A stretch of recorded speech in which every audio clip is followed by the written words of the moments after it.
It was past 3 a.m. when I felt the shift. The mattress lifted slightly on his side, and the warmth of his body slipped away from me. My eyes flickered open, groggy but aware. I watched through barely open lids as he moved slowly, quietly, like a shadow afraid to be seen. He reached for his phone on the nightstand, his fingers quick, deliberate. No light. No sound. He didn't check the time like he usually did. No groan of exhaustion or muttered curse for waking up too early. He just took the phone and padded toward the bathroom.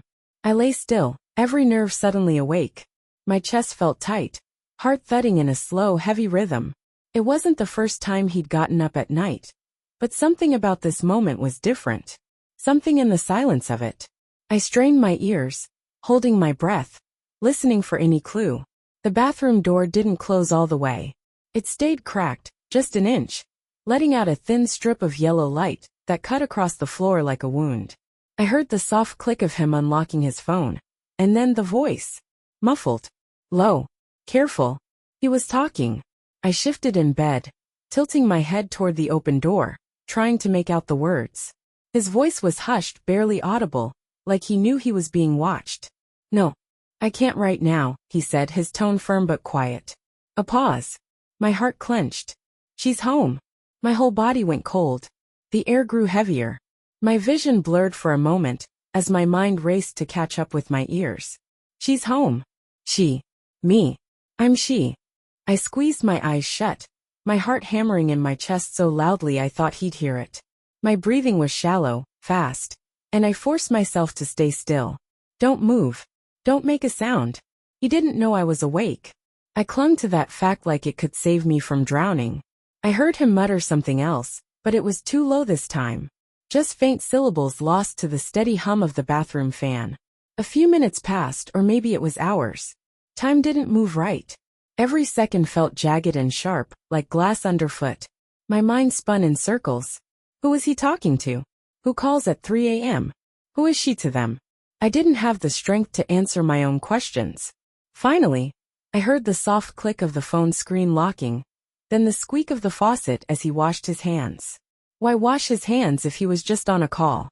His bare feet padded softly back to the bed, and I closed my eyes tightly, forcing my breathing to slow, praying I looked convincingly asleep. The mattress dipped. His body settled next to mine, and I felt his warmth return. It should have been comforting, but it wasn't. I lay on my side, facing away from him, my eyes open in the darkness, staring into nothing. His breathing grew slow and steady again, his chest rising and falling in the familiar rhythm of sleep. How could he fall asleep so easily after that? But I couldn't. Not anymore. The next day, I couldn't stop thinking about it. His face. His voice. His words. She's home. Every syllable echoed in my mind like a song I couldn't turn off. I moved through the house in a fog, making coffee, folding laundry, checking my phone for distractions. Anything to pull me away from that moment. But it clung to me like wet clothes on a cold day. I watched him at breakfast, stealing glances as he scrolled through his phone. His face was calm, too calm, like nothing had happened. I searched his features for something, guilt, worry, nervousness. But he looked as ordinary as ever. But I knew. By noon I couldn't stand it anymore. I needed to say something. I needed to push, to see if he would lie to me again. So I sent a message. Just one simple, pointed message. You were in the bathroom at 3 a.m. Who were you talking to? I watched the message change from delivered to read. The 3 little dots appeared. My heart sat at the edge of a cliff, teetering, waiting for the gust of wind that would send it crashing down. His reply came a minute later. I don't remember. I must have been talking to myself. Talking to himself. I let out a bitter laugh, loud and sharp like a snap of broken glass. I stared at his message, letting my thumb hover over the screen, itching to type something back, but my mind felt blank. Empty. Hollow. My fingers curled into a fist around my phone. I must have been talking to myself. I glanced up at him from across the room. He was at the kitchen table, casually scrolling through his phone like he hadn't just lied to me. He looked up for a second and our eyes met. For the briefest moment, just one heartbeat of time, I saw it. The flicker. The hesitation. His face was still calm, but his eyes weren't. His pupils tightened just a little too much, his eyes darting away too quickly. I knew that look. It wasn't confusion. It wasn't forgetfulness. It was fear. He knew I didn't believe him. That night, I stayed awake. I lay next to him, eyes wide open in the dark, every muscle tense. I could hear his breathing, slow and deep, the sound of someone at peace. But I wasn't.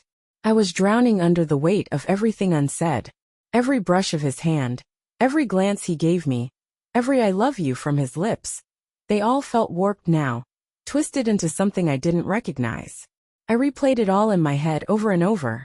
The way he moved so carefully out of bed, like a thief in his own home. The light from the bathroom. The soft hum of his voice. She's home.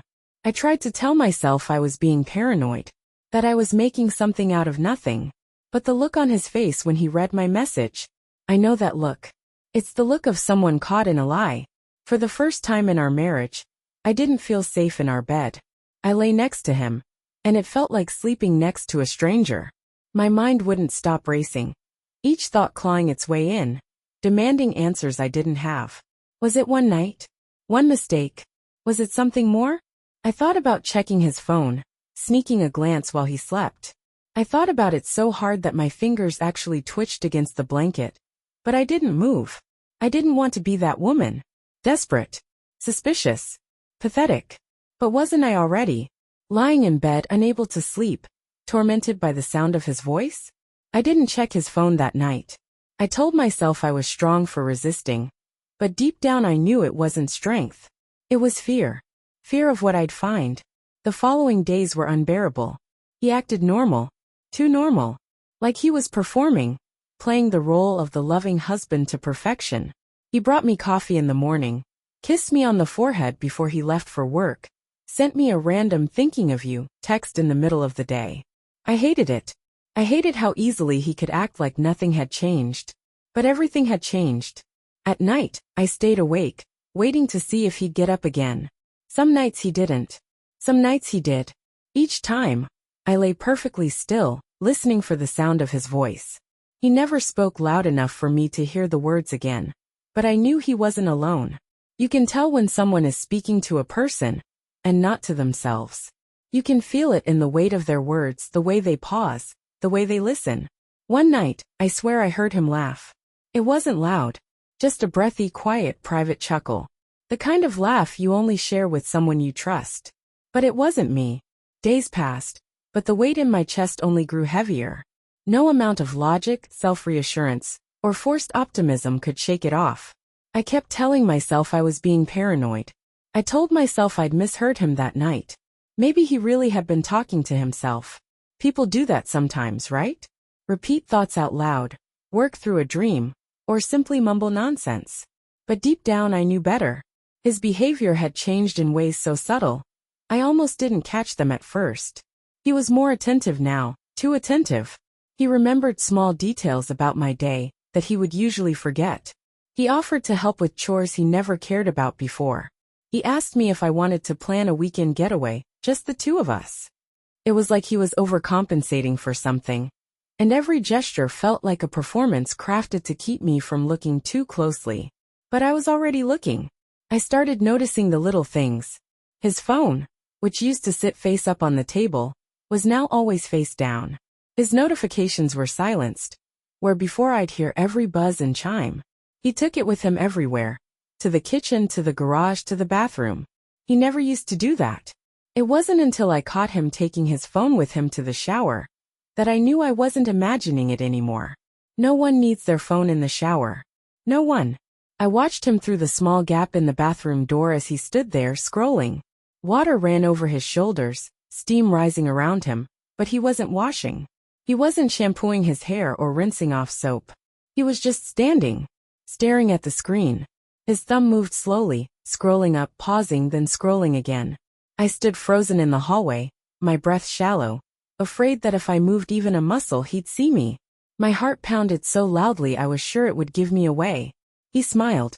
It was small, barely there, but it was real. I knew that smile. It wasn't the polite smile he gave to strangers, or the tired smile after a long day at work. It was that smile. The one he used to give me in the early days of our relationship. Back when every glance felt electric. when every text from him made my heart race. It was a smile full of warmth, intimacy, and quiet excitement. But it wasn't for me. I felt my stomach twist so hard it felt like I might be sick. I backed away slowly, quietly, and went to the bedroom. I sat on the edge of the bed, hands trembling, trying to breathe through it. My throat felt tight, like I'd swallowed a stone. My brain was screaming at me, trying to piece together the logic of it, trying to come up with any explanation that wasn't that one. But I knew.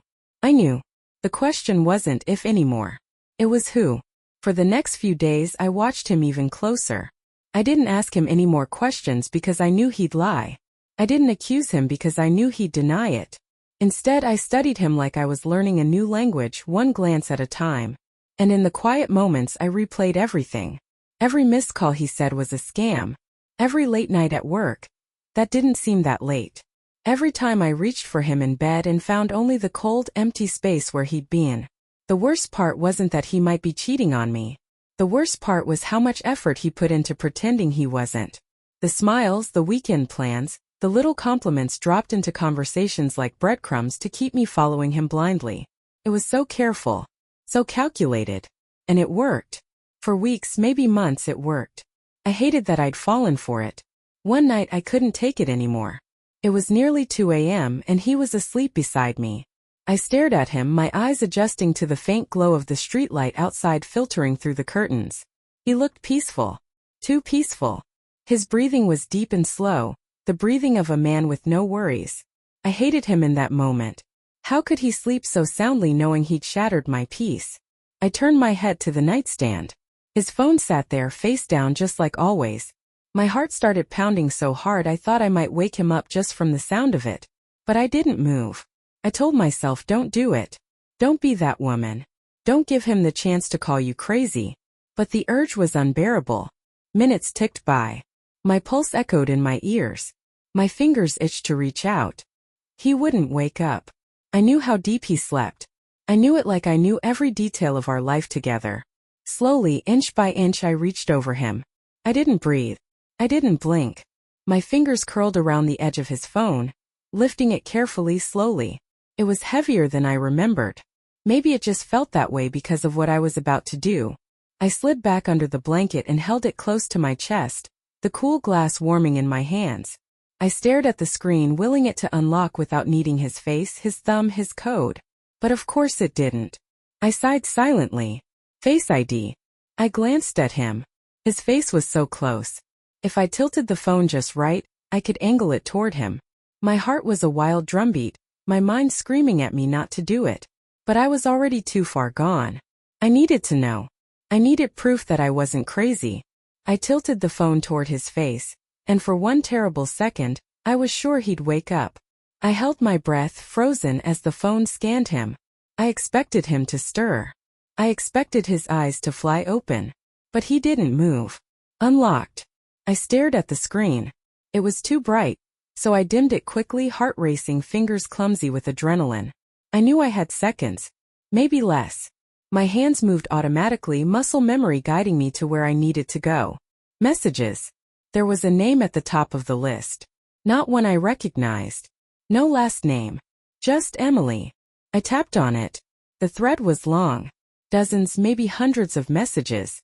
I scrolled up, my eyes scanning too quickly to process, seeing only pieces, fragments. Can't stop thinking about you. I wish I could see you tonight. You look so good in that dress today. You make me lose my mind. My heart felt like it was being squeezed by an iron grip. The words blurred together, each one cutting a little deeper than the last. I scrolled faster, desperate to find the beginning, to understand when it started. But it didn't matter. It didn't matter if it was weeks ago, months ago, or longer. The only thing that mattered was that it was real. And then I saw the photos. My breath hitched so loudly I thought I'd woken him. I glanced at him, still sleeping like he didn't have a single care in the world. I turned back to the phone. Her face stared back at me, smiling. Her lips in a playful pout. Her body posed in ways that made me feel sick. Her eyes stared into the camera like she knew exactly who would be looking at her. Emily. I didn't scroll anymore. I didn't need to. My hand shook as I turned off the phone and placed it back on the nightstand. I lay back down, heart racing, chest heaving, my eyes wide open in the dark. He didn't move. He didn't know. He was still asleep, breathing slow and steady, peaceful as ever. But I wasn't. I lay there for hours, unable to close my eyes. Not because I was afraid of what I'd seen. Not because I was sad. I was angry. Not the kind of anger that flashes and fades. Not the kind that burns hot for a moment and cools just as quickly. This was something different. This was cold. Still. Dangerous. He had no idea what he'd done. But he would. I didn't sleep that night.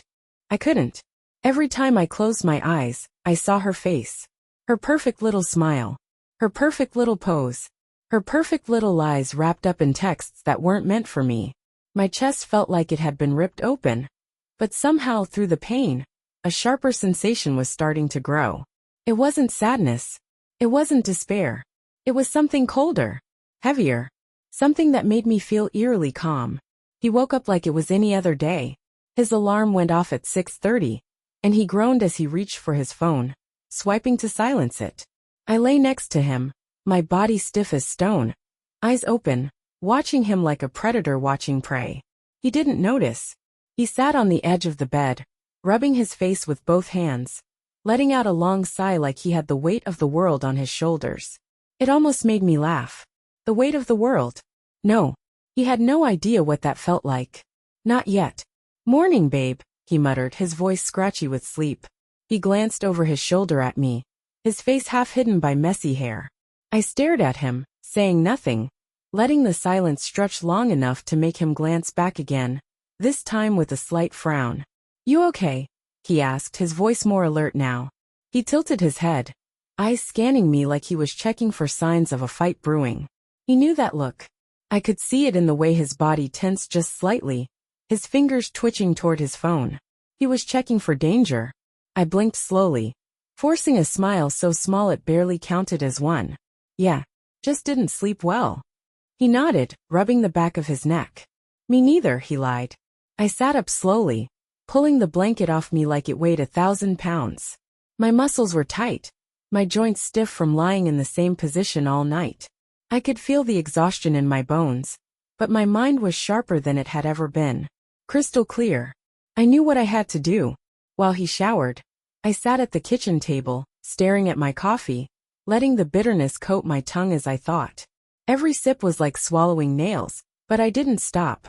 My mind was a storm, every thought fighting for space, every memory of our life together now viewed through a new, jagged lens.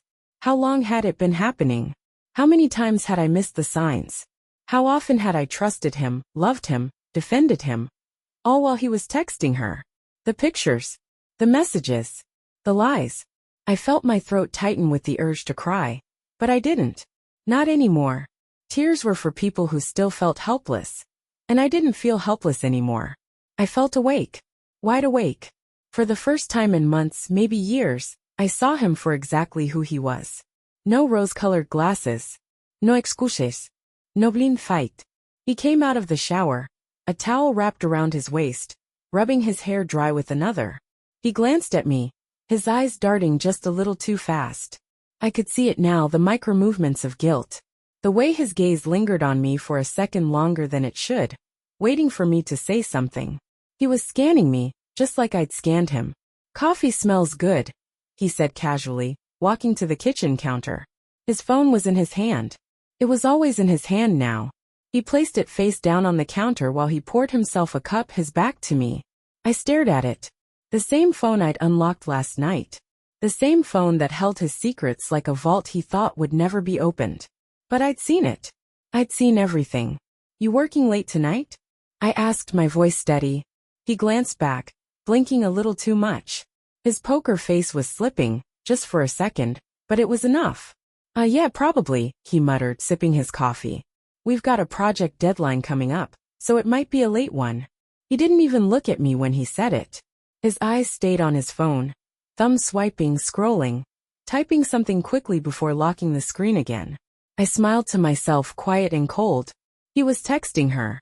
Right in front of me. Bold. So bold. I wanted to laugh. "All right," I said softly, standing up to rinse my mug in the sink. I didn't slam it down. I didn't make a scene. I was calm. Collected. Just a woman washing a cup. Just a wife kissing her husband on the cheek before he left for work. Have a good day, I whispered, my lips brushing against his cheek. He smiled at me, his eyes crinkling in that familiar way I used to love. I almost laughed. You too, babe, he said, squeezing my waist before walking toward the door. I watched him leave, the front door clicking shut behind him. The house fell into a heavy, suffocating silence. I stood there for a moment, staring at the door, waiting to see if he'd come back for something he forgot. But he didn't. I listened for the sound of his car pulling away, and when I was sure he was gone, I moved. I went to our bedroom, sat on the edge of the bed. My fingers hovered over my phone for a second before I tapped the screen. Emily. I didn't know who she was. Not yet. But I would. I typed her name into every social media app one had. I searched it on Facebook, Instagram, even LinkedIn. It took a while, but eventually I found her. She wasn't hard to spot. Same face. Same eyes. Same little playful pout she'd sent him in the photos. Her account wasn't private, which told me she wasn't as smart as she thought she was. She posted everything.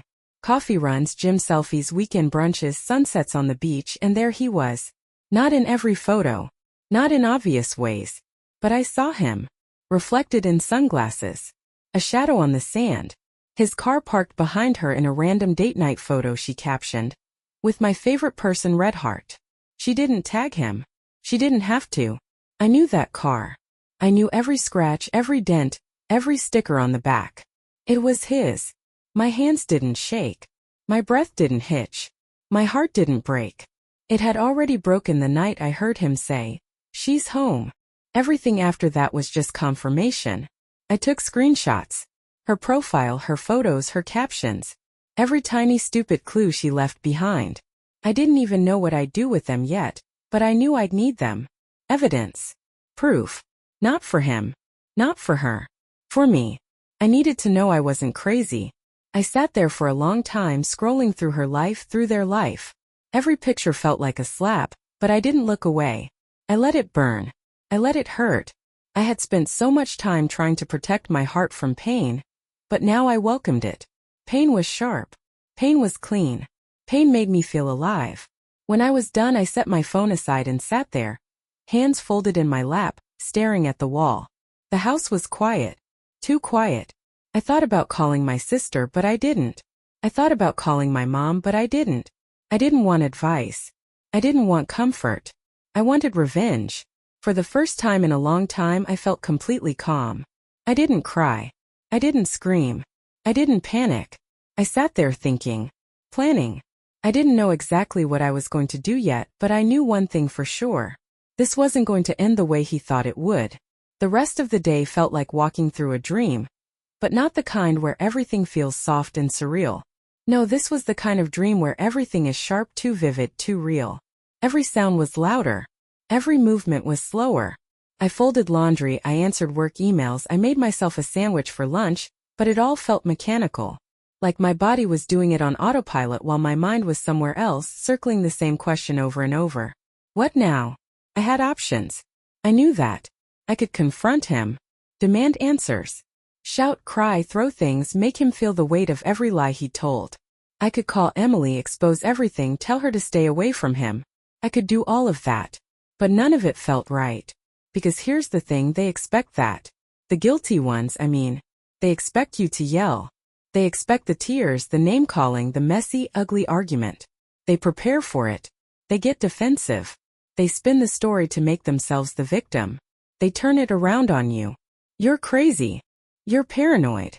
You're overreacting. I'd seen it happen to other women. I'd seen it play out on TV, in movies, even in real life with my own friends. But I wasn't going to give him that chance. I wasn't going to be another hysterical wife, with tears in her eyes and her hands shaking while he gaslit me into silence. No, he didn't deserve to see me break. So I didn't. Instead, I sat down at the kitchen table with my laptop and opened a blank document. My fingers hovered over the keyboard for a second before I typed the title at the top of the page. Everything I know. I started with dates. The first night I noticed something was wrong. The first time he got out of bed at 3 a.m. The night I heard him say, She's home. I wrote it all down in as much detail as I could remember. Every word. Every movement. Every glance he gave me when I asked him who he was talking to. Then I wrote down the changes. How he started taking his phone everywhere. How he started texting more. How he suddenly had late nights at work that hadn't existed before. I listed it all like evidence in a trial. Cold, clear, undeniable. When I finished with that, I opened my phone and pulled up the screenshots I'd taken of Emily's profile. Her face, her captions, her little date night photos with his car in the background. I uploaded every single one to the document, one after the other, each photo like a nail in the coffin. I even included her selfies, those ridiculous, over-filtered poses she thought were cute. I didn't care. If she wanted to play this game, then her face would be front and center in it. Once I had everything in place, I saved it as a PDF. I named it For You. Simple. Direct. No confusion about who it was meant for. I sat back and stared at the screen for a long time. The old me would have sent it to him right then and there. The old me would have wanted him to know I knew. But the old me was gone. The woman sitting at this table wasn't her anymore. No, I wanted him to feel it. Not just know it. I wanted him to feel it in his chest, in his stomach, in the back of his throat where shame lives. I wanted it to settle into his bones like an ache that wouldn't go away. I didn't just want him to be caught. I wanted him to unravel. So I waited. He came home that evening like nothing had changed. I heard his car pull into the driveway, the slow crunch of gravel under the tires. My heart didn't race this time. It didn't pound like it had the night before. It was steady, calm. I felt something cold settle into me, like stepping into an icy lake and letting the cold soak into every inch of you. The door opened, and I glanced up from the couch, remote in hand, a TV show playing that I wasn't really watching. "Hey," I said, keeping my voice light casual. "How was work?" He paused in the doorway for a second too long, his eyes flicking to me with that same cautious scan he'd been doing for weeks, looking for signs of a fight. But I didn't give him any. I just smiled. "Long," he said, kicking off his shoes. "Glad to be home." He leaned down, kissed me on the top of my head like everything was normal. I tilted my head up, smiled at him like I was happy he was home. "Glad you're home too," I said. And I meant it. Because tonight was different. Tonight I wasn't just his wife. I was the one holding all the cards, and he had no idea. We ate dinner together like we always did. I asked him about his day. He told me about work. He talked about deadlines and annoying clients. And I nodded along, offering little hums of agreement like I cared. I even laughed at one of his jokes. Not because it was funny, but because I knew it would make him feel safe. And that was the goal, wasn't it? To make him feel safe. To make him think he was in control. When he went to bed that night, I stayed up. I stayed up because I knew he'd wake up at 3 a.m. again. I knew it like I knew the sun would rise in the morning. And just like before, I waited. At 2:47 a.m., he moved. Slow. Careful. Just like before. The bed shifted.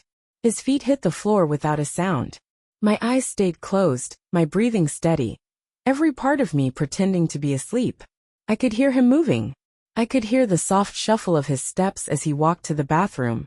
I counted the seconds. 1 Mississippi. 2 Mississippi. 3 Mississippi. The bathroom light clicked on. The door didn't close all the way. It stayed cracked just like before, and I heard it. The soft click of his phone unlocking. His voice was quieter this time. Smarter. But not smart enough. "Yeah, I'm here," he whispered. "No, she's sleeping." I smiled into the pillow. He was wrong. The next morning, he woke up to the smell of fresh coffee. I was already up, standing at the counter with my mug in hand.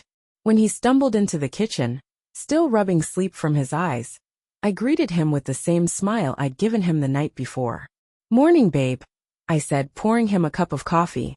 "Morning," he muttered, still half asleep. He reached for the cup, took a sip, then froze. He saw it. Right there on the kitchen counter, neatly placed where he couldn't miss it, was the folder. A bright red folder with one word written on the front. "For you." He blinked, confusion turning into something else. Slowly, he set the coffee cup down. His eyes darted to me, scanning me harder this time, looking for answers, for context, for something that would explain what was in that folder. "What's this?" he asked, his voice strained but trying to stay calm. I shrugged, sipping my coffee. Just something I put together for you. Thought you'd want to see it. His Adam's apple bobbed as he swallowed. He stared at it for a few seconds longer, his fingers twitching at his sides. He didn't want to open it, but he had to. He knew that. Finally he picked it up. He didn't say a word, just opened it. Slowly, carefully. I watched his face as he flipped through the pages. His eyes moved too fast at first, scanning for something familiar. Then they stopped. His face shifted. The smile was gone. The breath left his lungs in a quiet, sharp exhale. His fingers gripped the pages tighter. The photos. The texts. The screenshots. Her face. Her name. Her words. I watched every emotion pass over him. Shock, confusion, realization, fear. But there was one emotion that didn't come. Regret. He didn't feel that. I could tell. When he looked up at me, his face was pale. He opened his mouth, but no words came out. He didn't know what to say. I tilted my head, my smile as sharp as glass. You were right, I said, taking a slow sip of my coffee. I was home. He just stood there, his fingers frozen on the edges of the folder, his eyes locked on me like he was seeing me for the first time. I watched him closely, studying every twitch of his face, every flicker of emotion he tried to hide. His lips parted, like he was about to speak, but no sound came out. His tongue ran over his bottom lip, a nervous habit I'd seen 100 times before when he was caught in something he couldn't explain. Say it, I said quietly, tilting my head just slightly. My voice was calm. Too calm. Go ahead. Tell me the story you've been practicing in your head since you opened that folder. He blinked, his breathing shallow, his chest rising and falling a little too fast.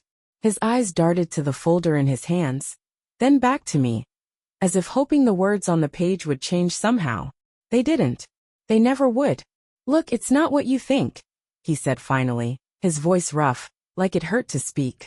I let out a short, bitter laugh. Not what I think, I repeated, setting my coffee down slowly on the counter.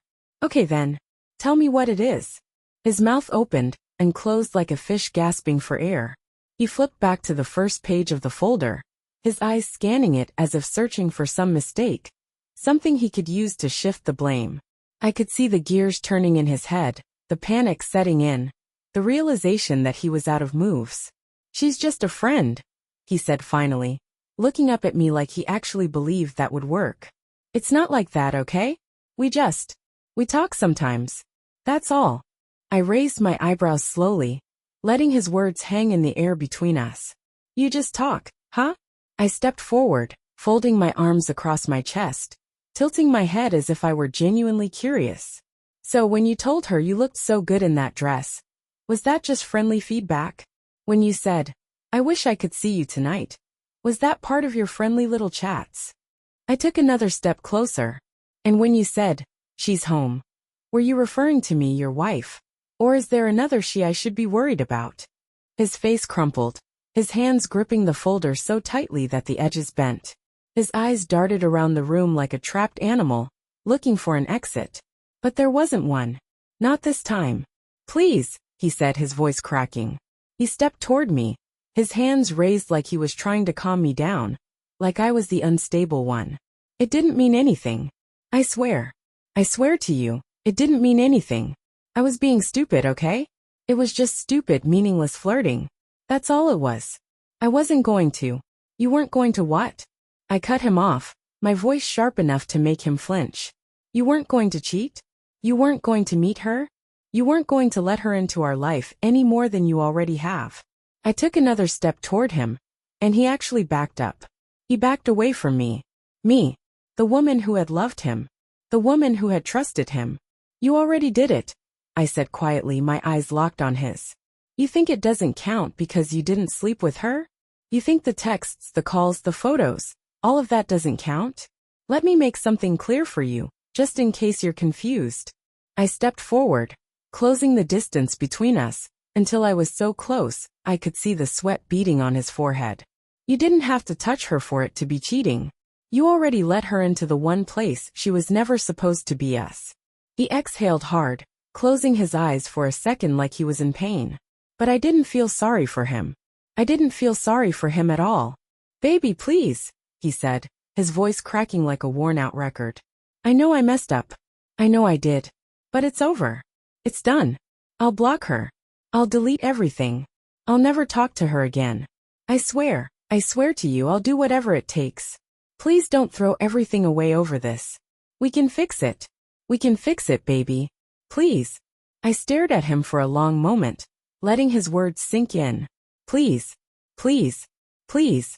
It was funny how many times people begged once they knew they were out of moves. I let out a slow breath, tilting my head to the side as I studied him. You want to fix it?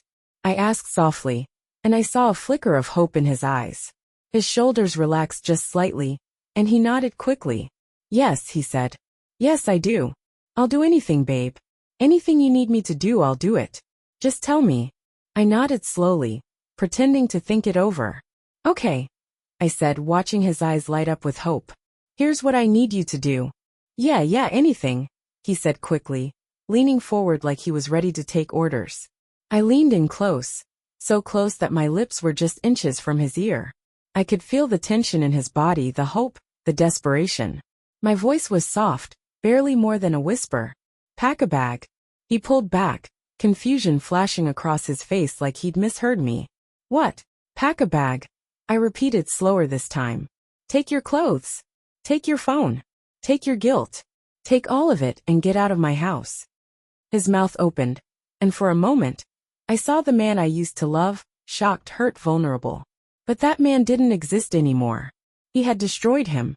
You don't mean that, he said, shaking his head, his voice tight with disbelief. Come on, baby, don't do this. You're just mad. You're hurt. I get it. But we can work through it. We've been through worse than this, haven't we? He laughed nervously, like if he laughed hard enough, I'd start laughing too. Come on, babe. You love me. You do. You know you do. Yeah, I do, I said, my voice steady as stone. Or at least I did. But love isn't supposed to feel like this. Love isn't supposed to make you doubt yourself every time you hear your husband walk to the bathroom. At 3 a.m. Love isn't supposed to come with secrets, excuses, and lies. I shook my head slowly, letting the weight of every word hit him. I loved you, but I'm not stupid. And I'm not a fool. Not anymore. His eyes darted around the room, desperate for something. A way out, a way back, a way to win. But there was no winning this time. Not for him. He stared at me for a long moment, his face hardening in slow, deliberate shifts. I watched his jaw clench, the softness in his eyes hardening into something colder. Something familiar. This was the man who had been lying to me for months. This was him. Not the man who kissed my forehead. Not the man who whispered, I love you before work. This man. The one staring at me like he'd just realized he'd lost control. You're gonna regret this, he said quietly, his voice like a knife sliding between my ribs. You think you're making a statement, huh? You think you're strong right now. But you'll regret it. You'll be alone. You'll miss me. You'll call me, and you'll beg me to come back. I smiled. Slowly. Coldly. No, I won't, I said, my eyes locked on his. Because you're not the only one who learned how to walk away. He didn't move for a long moment. I could see him waiting for me to take it back, to fold, to cry, to beg him to stay. But I didn't. I stood there unshaken, unbroken, watching him finally see me for who I really was. He packed a bag. He didn't say another word. And when the door closed behind him, I stood there still as stone, letting the silence of the house fill every inch of me. I thought I would cry. I thought I would break. But I didn't. I breathed in. I breathed out. And for the first time in a long, long time, I felt free. The silence of the house wrapped around me like a heavy blanket, both comforting and suffocating at once. For the first time in years, it was just me. No footsteps in the hallway. No hum of his voice from the other room. No faint sound of his phone buzzing with messages I wasn't supposed to know about. Just silence. I stood there in the middle of the living room, staring at the door he had walked through for the last time. I expected to feel something. Relief. Sadness. Regret. Maybe even guilt for the way I'd told him to leave. But I felt none of those things. What I felt instead was an odd kind of stillness, like the calm that comes after a violent storm has passed. Everything had been torn apart, yes, But now the world was quiet. Empty. Ready to be rebuilt. I walked to the kitchen, my bare feet making soft sounds against the floor, and poured myself another cup of coffee. It was still warm, though not as fresh as it had been that morning when I'd brewed it. I sipped it slowly, letting the bitterness settle on my tongue, grounding me in the moment. I thought about the folder, still sitting on the kitchen counter where he'd left it. The pages were slightly bent at the edges from where his fingers had gripped them too tightly. I didn't touch it. I didn't need to. I had memorized every word, every image, every damning piece of evidence it held. I didn't need to see it again to know the truth. Instead, I walked to the couch and sat down, tucking my legs beneath me as I stared at the blank TV screen. My reflection stared back, pale and tired but calm. Stronger. I tilted my head slightly, studying the woman I saw in the glass. She didn't look like the version of me I used to be. She didn't look like the woman who had spent months wondering, doubting, questioning everything she thought she knew. That woman was gone. The woman staring back at me was someone new, someone I didn't quite recognize yet. I finished my coffee, set the mug on the table, and pulled out my phone. It was still early, barely past 8 a.m., but I didn't care. I opened the contact list, scrolling past his name without hesitation. I wasn't going to delete it, not yet. That felt too easy, too final. I wanted it to sit there for a while, a reminder of what I had let go of. Instead, I tapped on another name. The phone rang twice before a familiar voice answered. Hello. Hey, I said softly, surprised at how steady my voice sounded. Are you busy? There was a pause on the other end, the kind of pause that carries unspoken questions. No, my sister said finally. Not busy. Are you okay? I smiled faintly, leaning back against the couch cushions. I think I will be, I said. Can you come over? Of course, she said without hesitation. I'll be there in 20. When I hung up, the silence returned, but it felt different now. It wasn't heavy or stifling anymore. It was lighter, easier to bear. I stood up, stretched, and walked to the bedroom. His side of the bed was still unmade, the sheets rumpled from where he'd slept the night before. I stared at it for a moment before pulling the sheets off entirely, bundling them up into a ball. I opened the closet, grabbed a clean set of linens, and remade the bed with slow, deliberate movements. The act felt strangely therapeutic, like I was erasing the last traces of him from the space we'd shared. When I was done, I stepped back and surveyed the room. It looked the same as it always had, but it didn't feel the same. Nothing felt the same anymore. By the time my sister arrived, I had cleaned the kitchen, vacuumed the living room, and started a load of laundry.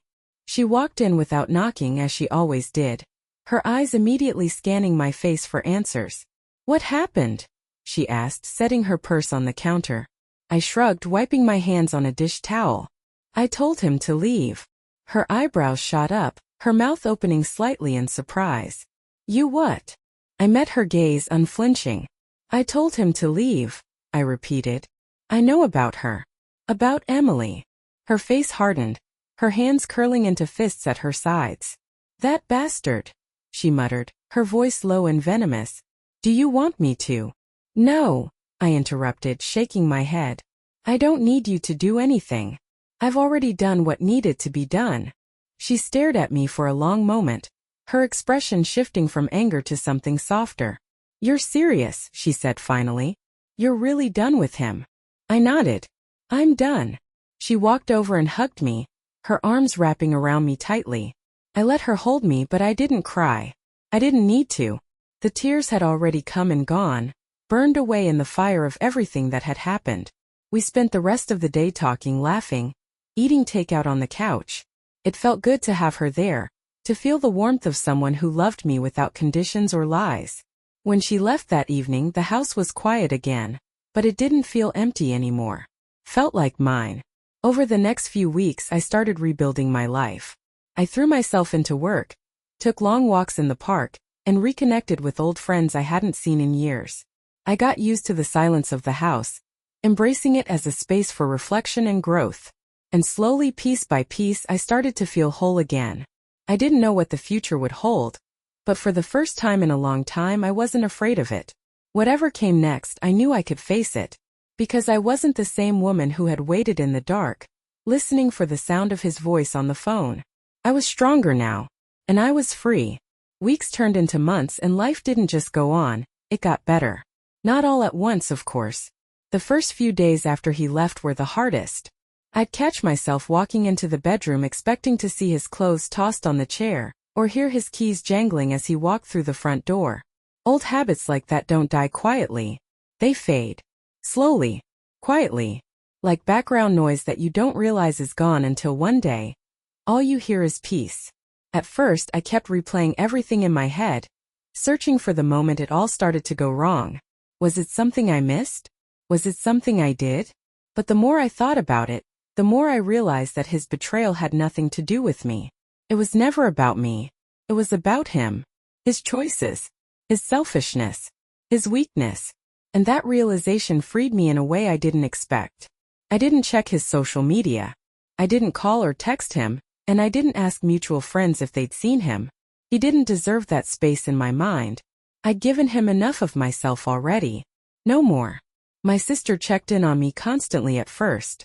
She'd send me random messages like, "How's my strong, independent queen today?" Or "Need me to egg his car?" Say the word. It made me laugh every time. Knowing she had my back made the process a little easier. Work got busier and I welcomed it. I signed up for extra projects, took on new challenges, and started feeling like I was capable of more than I'd ever given myself credit for. People at work started noticing too. My manager called me into her office one day and said, "I've been watching you lately. You seem more focused, more driven. Have you ever thought about going for a leadership role?" I smiled. "I have now," I said. A few weeks later I got a promotion. It wasn't a huge one, but it was enough to make me realize that I had been holding myself back for a long time, waiting for someone else to recognize my worth, waiting for someone like him to say, "You're enough." But I didn't need that anymore. I could say it to myself. The house felt different too. I started changing things. I bought new curtains, lighter ones that let in more sunlight. I rearranged the furniture in the living room, moving the couch to a spot where I could see the sunrise every morning. I even painted the bedroom walls a soft, cool blue, a color that felt calm, steady, and peaceful. He would have hated it. That's why I chose it. One night as I sat on the freshly made bed, scrolling through my phone, I saw his name pop up on the screen. Ryan. The little notification glowed at the top. His name as familiar as ever. For a moment I just stared at it, my heart completely still. Not racing. Not panicking. Just still. I tapped the notification. It was a message. "Hey. I just wanted to check in. Been thinking about you. I hope you're okay." I let out a short, humorless laugh, shaking my head. Been thinking about you. Of course he had. Of course. They always do after they lose the one person who would have forgiven them. But it was too late for that. Way too late. I stared at the message for a few seconds longer, letting it sit there like a fly buzzing on a windowsill. Annoying. Pointless. A reminder of something I'd already swatted away. I didn't reply. Instead, I swiped left on his name and tapped block. It was the easiest thing I'd done in months. No second thoughts. No hesitasten. Just a simple decision that I should have made a long time ago. The next morning, I woke up earlier than usual. I made coffee, stood by the kitchen window, and watched the sun rise slowly over the horizon. The light poured in through the new curtains, soft and golden, filling every corner of the house with warmth. I closed my eyes, breathed in deep, and for the first time in a long time I didn't feel pain. I didn't feel anger. I felt peace. Not the fragile kind of peace that comes from pretending everything's okay. Not the kind that cracks under pressure. This was something else entirely. This was the kind of peace that stays with you. The kind that makes you feel like no matter what happens next, you'll be ready for it. I smiled to myself, sipping my coffee, letting the warmth of it spread through my chest. I was home. And for the first time in a long, long time, I was finally free.